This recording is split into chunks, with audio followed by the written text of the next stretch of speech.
Have you ever felt really embarrassed because it took you a very long time to finish a book in Spanish? I sure have, especially last year because it took me a full 10 months just to finish Corazón, blanco by Javier Marías, who is a Spanish author. So in this video, I want to talk about everything that I have learned from this experience and answer some questions that I'm sure that you have already, like why did it take me so long to finish this book? I think I need to change my book purchasing habits because usually what I do when I am looking for a new book in Spanish to read is go to my local bookstore and then I will pick out the book that has the most interesting book cover, and that's basically it. I don't usually look at the blurb or read the blurb or read the first few pages of a book to get a feel for it. It's probably not the best method. I probably should be reading more into reviews and things like that before I make a purchase, because the last two books that I have read, which is including this book here,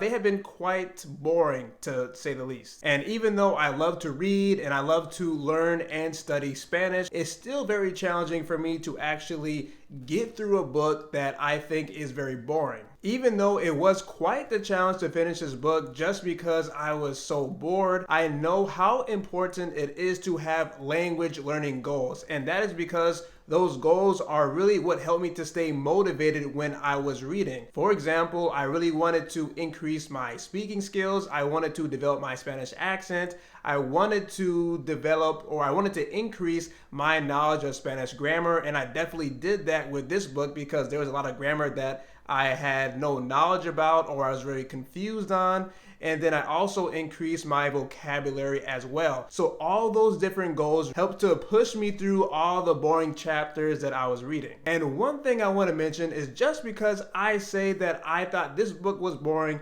that does not mean that you should just not read it yourself. I would definitely, read some reviews on this book and read the blurb and figure out if you actually do want to read this book or not.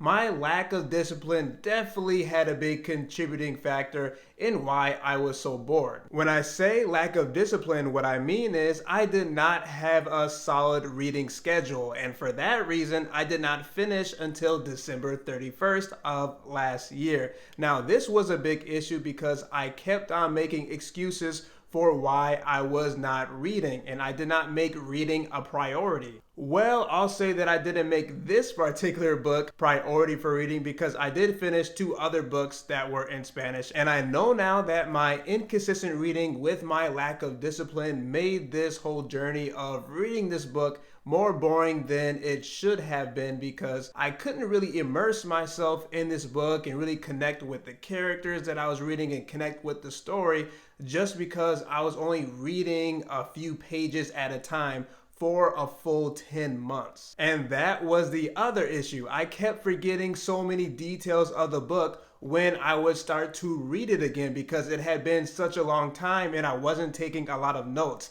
And I felt really embarrassed when people were asking me on the live streams that I was having on my YouTube channel here, oh, what is the book about? And I could not really explain what the book was about because I just couldn't remember anything. I can tell you that throughout this book, the protagonist Juan talks a lot about his wife, but I can't tell you with much detail about the character development and the relationship and all the specifics of the conversations that they have had within the book. And that makes me quite sad because I want to be able to have a conversation with a native Spanish speaker about all the different details that I have just read in the book. I want to be able to explain to them what the beginning, the middle, and the end of the book was about. How was the character development? What did I really connect with? What were some quotes that I think were really interesting? But I'm just not able to do that necessarily with this book. But that's a good goal that I can set for myself in the future. There's one big reason why it took me so long to read this book and to have a solid reading schedule outside of just being very lazy and being inconsistent and making a lot of excuses. And that is I just had so much on my plate last year. Outside of my Spanish studies, I was also learning French.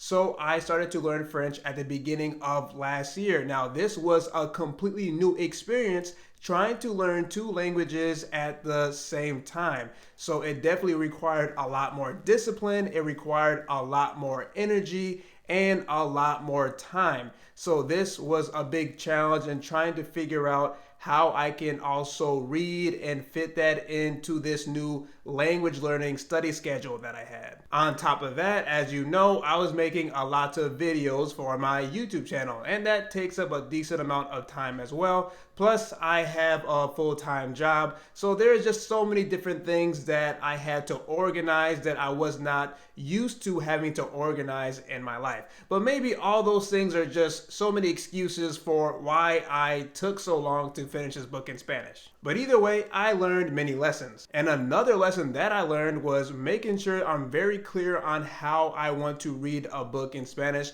before I actually start to read it. And what I mean by this is determining if I want to read it the extensive way or the intensive way. Now, with extensive reading, it's more of you're going to read this book, but you're not going to be taking a whole bunch of notes. You're not going to be looking up all the different words that you don't know. Versus intensive is when you're going to be more analytical and look up words that you don't know and read things over and over again. At first, I really wanted to read this book the intensive way just because when I'm reading, I like to be very analytical and I do like to know all the small little details of a book. But that made it very difficult for me because I wanted to also do extensive just so I could read the book a lot faster. So I kept going back and forth in between which one of these methods to use to read this book. But in the end, I just ended up reading this book using the extensive method because I know that if I was going to read this book using the intensive method, there was going to be no way that I was going to finish this book before the end of the year. Although it took me such a long time to finish this book in Spanish and I lacked a lot of discipline and I was very inconsistent when I was reading,